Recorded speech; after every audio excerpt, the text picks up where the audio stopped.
ওরে লেখ লেখ লেখ লেখ লেখ। হাঁচি 3 পুরো 1 মোহর। আচ্ছি হাঁচি 4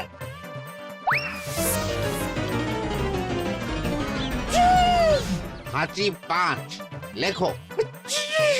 হাঁচি 6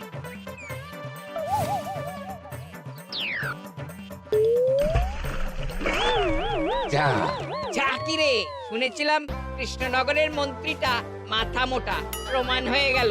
জল থেকে উঠবে যখন ঠান্ডা লেগে হাঁচি তো আরো বাড়বে। জলে বুড়ুবুড়ি উঠছে, বেটা জলের তলায় তলায় হাঁটছে। হাঁচি 7 এখনো তো ফিরলো না, বেলা গড়িয়ে দুপুর হয়ে গেল। ভাববেন না রাজামশাই, আমরা যারা যারা এখানে এসেছি সবাই ধড়িবাজ লোক। মন্ত্রীর হাঁচি নিংড়ে নিয়ে ফিরবে।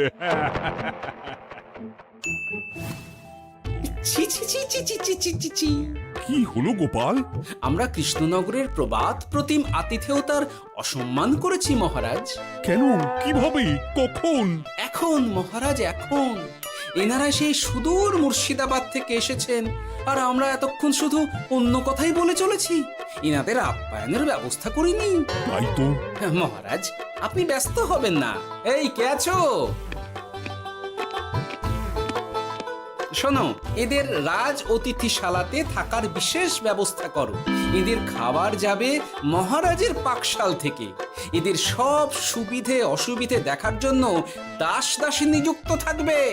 এ চলো হে চলো। আরে দাঁড়াও সর্দার, হ্যাঁ বলুন। তোমাদের তো আবার গোপালের কথা শোনা বারণ। আমার ব্যবস্থায় বোধহয় তোমরা থাকবে না।